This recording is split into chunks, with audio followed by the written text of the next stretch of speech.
Pump it up, pump it up. Trae. Come on, come on. With Trae. Pump it up, pump it up.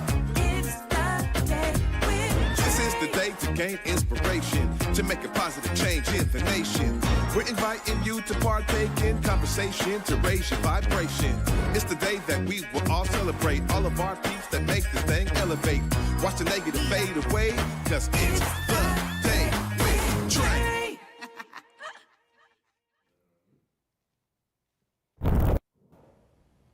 Grand Rising, everyone. Welcome to the Day with Trae.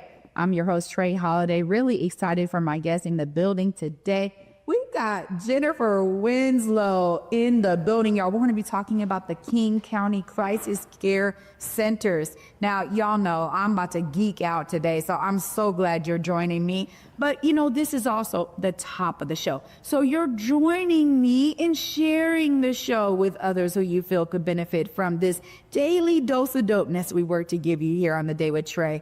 And as always, if you can't watch us, you can always listen as well. Anywhere you find your favorite podcast, just search Converge Media Network and the Day with Trae. You will find us there. Well, really, the topic for me today, before I get into it with Jennifer after the break, is these crisis care centers and the necessity for them. Now, we have heard about some of these statistics. Maybe some of you have been able to see them in the news in terms of, you know, the skyrocketing percentages of fentanyl deaths from one year to the next. It just seems like it's just constantly growing. And while there's a lot of education out there, there's not enough prevention services. And we talk about youth programs for prevention. We talk about trying to educate folks, but what happens in the interim, right? And so if you know of someone out there who is struggling with addiction and abuse of drugs, please, you know, make sure they have a direct line of support first and foremost, because to be honest, a lot of times folks who are dealing with these kinds of issues get ostracized from their family, from their friends. You know, maybe you try to be there for them and it just continues, and maybe you feel like, I got a bit exhausted with it. I'm encouraging you, just like I did earlier this week, but in a different way. If those are some folks in your life who are struggling with that, check in on them. You know, see how they're doing. What kind of assistance can they get that won't actually, you know, I guess lead to them using drugs more, right? But sometimes money may not be the answer, but there could be some other resources, some other support, a listening ear, you know, and I'm so glad that Jennifer is here so we could talk about what King County is doing, really helping to model the way around filling this void that we see in our communities for there to be a true crisis care center to help establish a firmament in our community about how we can be there in a real concrete way to deal with these issues that we see in our community. And I'll also say too that as a mother, you know, trying to explain to my son, my 11-year-old, who is out there on the street when we see them, when we're driving past, and he's like, Ma, like, is he about to fall? Or, you know, oh my gosh, this person is, you know, struggling. Sometimes they're like it right in the middle of the street when you have a green light, and it just confuses young people. And so the more that we could talk about some of these issues with our young people, the more informed they are, right? And so I'm trying to make sure they understand this is why you want to stay away from these kinds of activities, drug use, things of that nature. You want to stay away from it because we are also seeing that truly a lot of street drugs are getting infused with other street drugs, and you just don't know what you're really getting if you're going that route. And so I just try to be honest with my young son.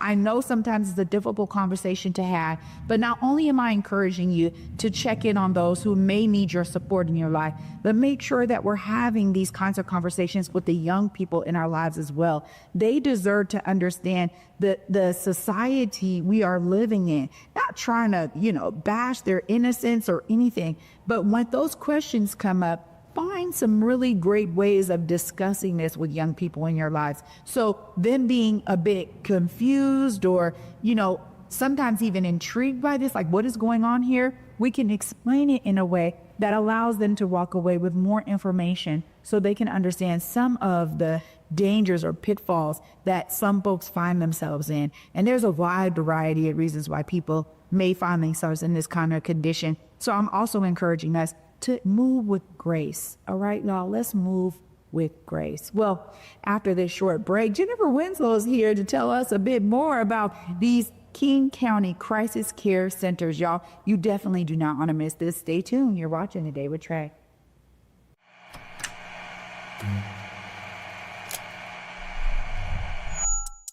Hello, welcome to Elite Insights with Carlos Humani. We're looking to offer an in-depth look at event production industry through the lens of client experiences and joint successes. The podcast will emphasize guest interviews, focusing on client, discussing their fields, and reflecting on their collaboration with Elite Collective. Again, you're with Elite Insights. Carlos Humani here. See you guys in a few.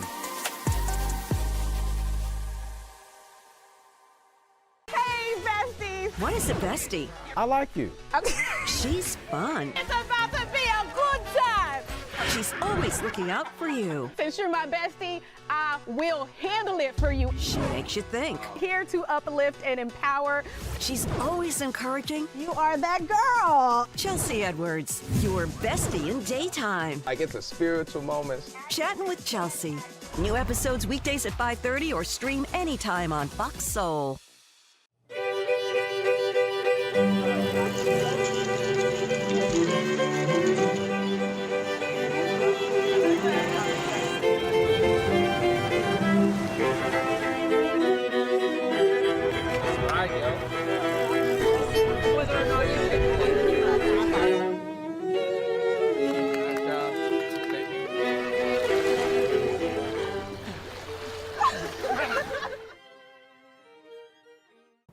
Welcome back to Out to the Day with Trae. I am your host, Trae Holiday. And already during the break, I think we just been breaking this down, but I'm so grateful to have Jennifer in the building. What's up, Jennifer? Hi, how are you? I'm great. Now, this is a much needed conversation. Yes. And before we kind of get into the crisis care centers, I want to talk a bit about you. Okay. What got you into this line of work? Because you're the strategic planning manager for this amazing initiative. But tell us a bit about your background. Yes.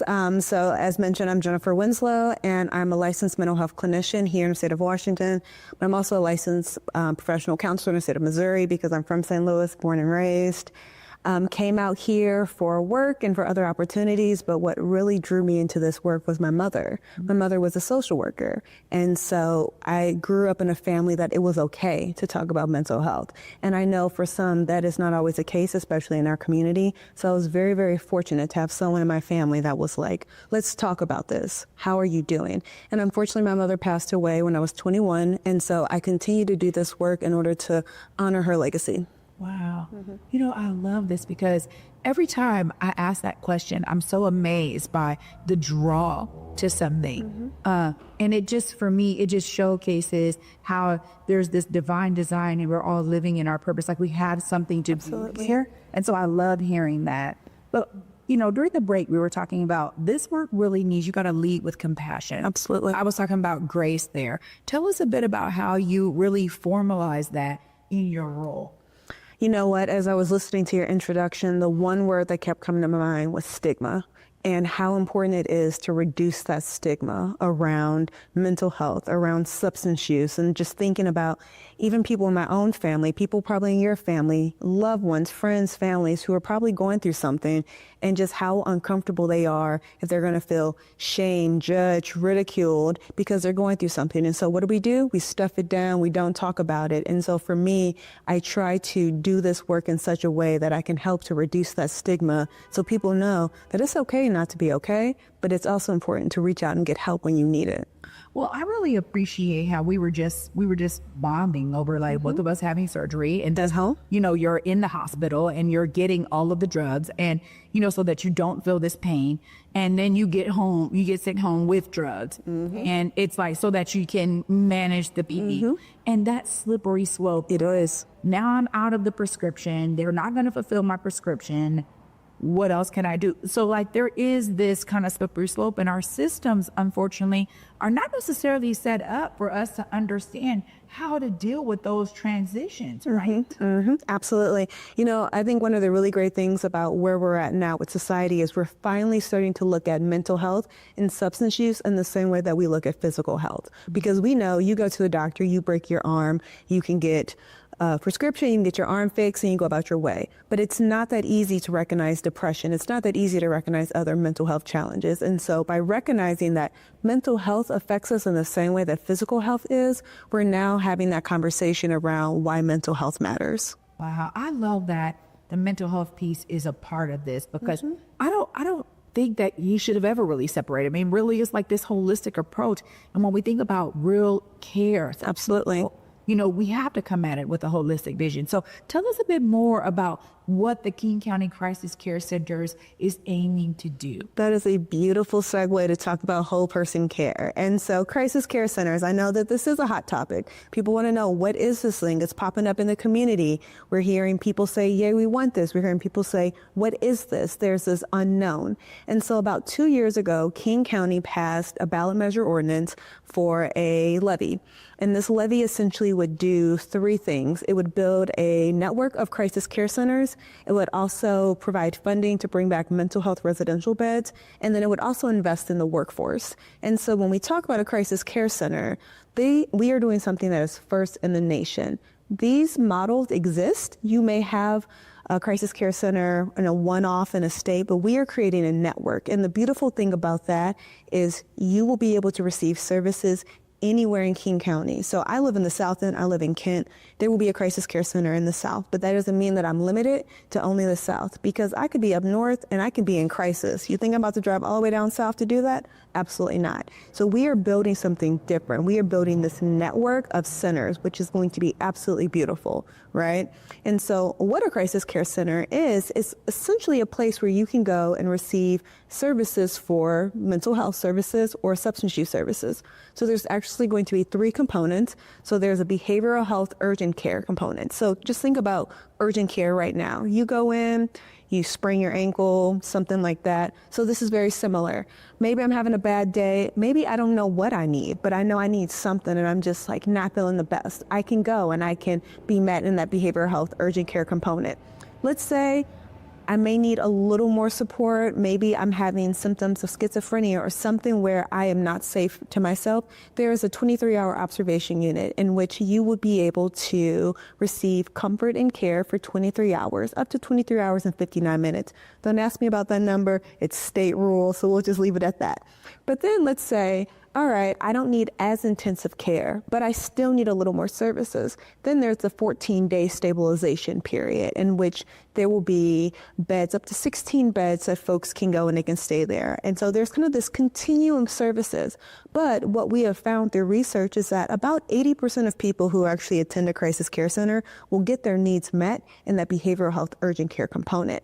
And I think, what's really beautiful about a crisis is you get to define what a crisis is. I can't say, no, you're not in crisis. That's not what that is. You get to define what that looks like. And you have people who are trained and dedicated to help you find the supports that you need. I think about the last time I was in a crisis. My mind is so scattered. I lost a necklace that was so important to me. And people were asking me, well, where did you have it last? I don't know. What were you wearing? I don't know. I couldn't think logically in that moment because there was such a heightened emotion attached to that. And so I think about people who may be in crisis and they go here. Sometimes I don't know what I need, but I know that you can help me figure out what it is that I need. And so I'm just so excited that there will be this resource out here in community that folks, anyone can attend, regardless of their ability to pay. Wow. I mean, when we think about this being a model, I always love when, just the innovation that we have here throughout the state and King County, Seattle, to be honest, oftentimes is trying to lead the way in such a part. So I love that this is really a model that's being created around a network of care. Also, because what I realize is that a lot of systems don't talk well to each other. Yes. And so if I get services in, the county over in this city over here or whatever, right? Like, you don't know. You don't understand. And then I don't know how to tell you this is what I got over there. So the fact that all the cities in King County will be really connected to this, but it does set a standard here. Absolutely. That, then I'm always like hopeful. So because I'm like, well, what does it look like to do a regional approach, right? So I love that. Even if something is statewide, the idea that we could model it here and then, understand how to service people better. Because that's really what this is, right? We've seen a heightened sense around police violence, or maybe just not being trained in the right kind of services for the right kind of call. So this is really special because folks will be able to kind of self-identify. I need something. I'm not help. I need something. What are some of those things that you all, in terms of your planning, that you're really hoping when this rolls out, that people will understand about these centers in particular? That's a great question. So I think the biggest piece here is one's ability to receive services despite their ability to pay. And so while we will be leveraging, Medicaid and other private insurance, and folks can use that, we also know sometimes people don't have insurance, and how that, you go to a hospital and then all of a sudden you get stuck with a bill. I know people that are like, I'm not going because I don't want to have to deal with that bill. You will be able to receive services despite your ability to pay. And that is because that levy has made this possible. So the other thing I think that's really important about this is the King County voters voted for this. They said, we actually want this in our community. So for me, I feel a personal sense of responsibility of people voted for this. They want to know where their money is going. They want to know what is the progress that's happening. They want to know where the support's going. I want to know where my dollars are going, truth be told, right? And so I think it's really great that this was something that was approved by the voters. That also means we have a responsibility of making sure that we are holding ourselves accountable. So I do want to just say that the county will actually not be running these facilities. We will actually be procuring these out, and that other operators, behavioral health agencies, will be applying.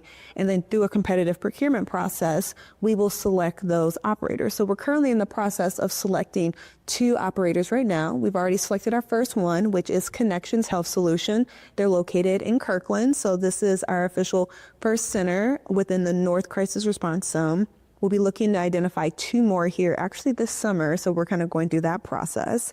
And then our goal is to be able to select the final 2 here probably early sometime next month. But again, we have a commitment to community to say we are doing something. So once these get rolled out, then we have a responsibility of, are these centers doing what they say that they're doing? And so how can we as a county hold space, be it an accountable entity, so that if someone has an experience and they're like, that wasn't that good, that feedback loop. So bringing that back to us, so in all of this, community engagement has been so important. I have a community engagement liaison on my team. She goes out. She is phenomenal. Her name is Ida Belfose.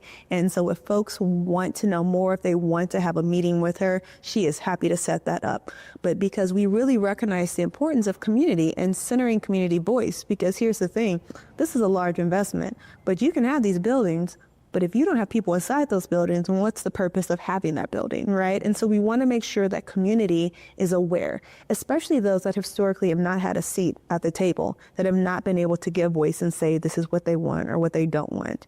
So here's an opportunity to really connect with community and say, okay, you putting this in my neighborhood, this is what I want it to look like, or this is what I don't want it to look like. Whoa. I mean, what I really appreciate is when something is very thoroughly thought about, right? You all have thought about the different layers here. Really centering community voice is key in an initiative like this, especially because you're building a model. You can't really serve people without understanding how they need to be served. Absolutely. And ultimately, being malleable, my mom always said, be fluid and flexible. Because if maybe you thought something, or maybe earlier research said something, how do we adjust once we understand how those services are actually playing in community? So I appreciate this, very community-centric approach to this. But you were sharing something with me, and I just realized that, you're the right person for this job because you come from direct service, as what you were telling me. And how did you feel like your past experience in St. Louis really set you up for success here in this role? So yes, I did direct service. I worked at a substance abuse treatment facility for pregnant women and women with children. And so I got to meet some of the most amazing women who just fell on hard times. I met amazing mothers who just needed a little extra help and a little extra support. And so in that work, I was able to just really just develop even more compassion and even more empathy, and understanding that we all have things that we go through. We all have traumas. We all have bad days and whatnot. And I've been very, very blessed. I have an amazing family, and I have amazing coping skills and resiliency. But that's only because I had those supports growing up. And so working in that environment, recognizing that not everyone has those supports. And so how can I be a part of that support? And then, of course, I was working there, and it just got to be too much. And I recognized that about myself. I was experiencing that burnout. And I think any clinician that is in this field needs to be aware of just, I'm not as effective as I once was because I'm just taking on too much of this. But I still want to be a part of this work, right? And so coming out here, I was able to shift and move more into administration, training, operations, things like that. So I still get to be a part of the world without actually having to do direct service. I say that, but I got a private practice on the side, so I still keep my foot in it just a little bit. But I think all of those experiences, being direct, frontline, hearing those stories, and then being able to use my skill set, my strength, my education, my resiliency, and how can we then create this model so that that mom who just needs a little extra help can go here and not feel shamed. You know, so I'm listening to you speak. First of all, I could talk to you all day. I know. I absolutely adore this. And you. You're phenomenal. Thank you. But I just watched the movie Straw with Yes. your mom. Ooh, So yes. it just, as I'm listening to you, and I'm getting a little verklempt because I'm like, yo, that movie, I mean, what I appreciate about this movie, y'all, it's on Netflix. You know, it's a Tiger film, Taraji P. Henson, our girl, Sherry Shepherd. You know, we love you, Sherry. And of course, Tiana Taylor, amazing. The three of them. But Taraji said something in an interview because someone said, oh, Tyler Perry's always making movies about downtrodden white women. And she said, but those stories are real and they deserve to be uplifted. So what's wrong with us actually showcasing this? And this is just a mother who was dealing with a lot, right? So it's to your point, where would she go, right? And then when I think about those characters, that character represents people in our communities. So I'm just so grateful that you are there to bring your expertise to this effort, and you're working with a phenomenal team, and that we are able to make this real for folks in King County, because it is so necessary. And I love that we'll be able to learn more about this. So of course, I got to give you time, because people out there are going to, wait, how do we stay connected? How do we continue to learn when these guys are opening? Please look right there. Let them know how they stay connected to this amazing initiative. Yes. So I was going to talk about the movie as well, but I was like, let me not give. And you think, we'll talk off camera about that one, because that ending, we'll talk about that one. But back to what I was saying. So the Crisis Care Center, we are up and we are moving full steam ahead. So if you want to know more about the work that we're doing, you can email us directly at ccclevy@kingcounty.gov. There is someone who monitors that inbox. We also have a website, so it's Crisis Care Centers. I'm not about to give the full one because honestly, I don't even remember it, to be completely honest. You can Google it. But if you go to the Levy inbox or email us, we can hook you up with our newsletter. We also do monthly community meetings, and so we were doing them for a while. We put them on Sunset, and now we actually just brought them back. We had one just last week. Our next one is July 15th. This is your opportunity to come, learn about the initiative, where we at with our initiative, and then how you can get involved in the resources that are available. So I will say, when in doubt, please email, reach out directly, and we will be happy to connect. Wow. Jennifer, I mean, seriously, thank you for coming to Washington State. I know. It's been the journey. It wasn't how I envisioned my life, but you know, when you get lemon, what do? You make lemonade. And so I think, like you talked about, Washington being one of its kind, being so innovative. I love St. Louis. I go home all the time. Those are my people. However, there's just something about what Washington, what Seattle is doing about mental health and having that conversation that I always tell people, yes, I want to move home eventually, but my time's not done here yet. Yeah, well, we're grateful for it, and we are definitely benefiting from your presence here. Thank you so much. Anytime you got an update, you come on back. I will. Okay. Actually, I think we're coming back here next week. My team and I will be doing a panel of some kind, so look forward to that as well. Well, thank you so much for the work you're doing. Thank you. Wow. Y'all, I'm in awe right now because I have been at the very beginnings of these conversations around the need for this. You know, this really is that call to action that community was urging our government to do something. Please step in, figure out how we support our people with a holistic approach. So I'm loving to see all of this come together. Y'all know I'm going to wrap it up right after this short break. Stay tuned. You're watching The Day with Trae. Hey, you want some Ain't the same. You don't know what you're talking about. I know exactly what I'm talking about. Acts on Stage presents Detroit 67. This award-winning story chronicles a family having a house party while the city is on fire, and a country dancing to the new sound as it finds itself in the dust of one of the most explosive periods in American history. It seems like it's all coming together and falling apart. Talking that slick talk with me when I've I'm been not drinking? trying to cause you any trouble. You've been this whole time as a bunch of trouble. The hell you doing in Detroit? This Seattle debut runs November 14th to the 23rd at Acts on Stage Theater. Get down with the get down of Detroit 67. In Seattle, it's more than just coffee. It's community. At the station, we brew more than just your favorite cup. We brew connection. From Beacon Hill to Columbia City, we're a space for artists, activists, and everyone in between. A place to gather, create, and simply be. Whether you need a quiet place to work, a lively spot to meet friends, or just a moment to unwind, find your place at the station.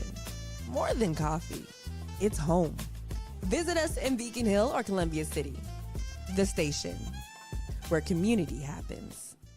Like a warm cup of tea, coffee, or your favorite bowl of soup, Washington Health Plan Finder is here for you.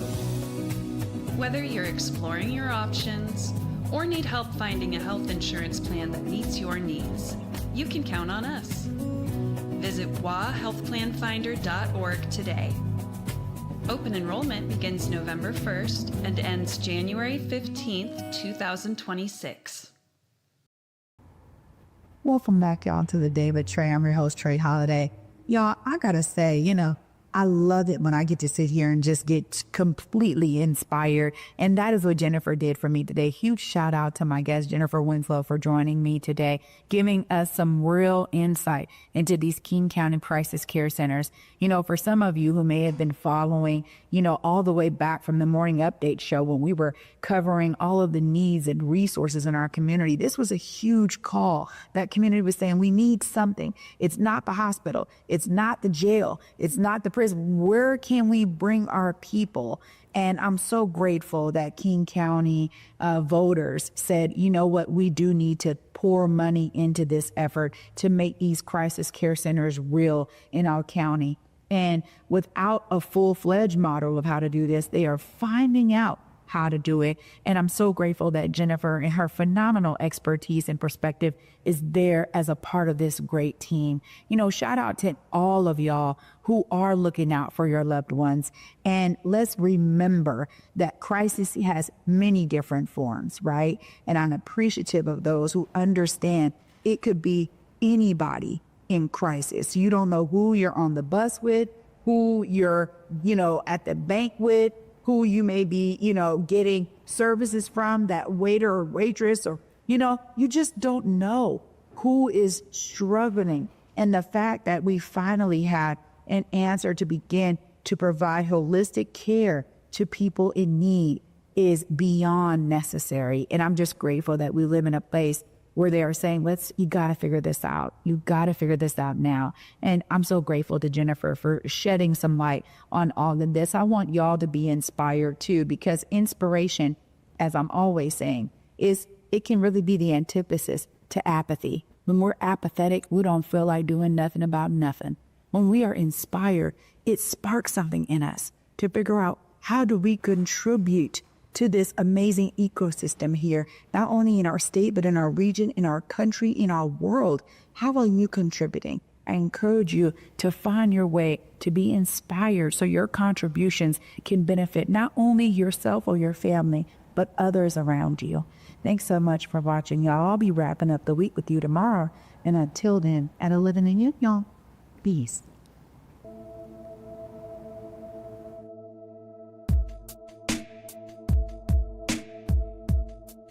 Converge Media produces culturally relevant content for Black and urban audiences.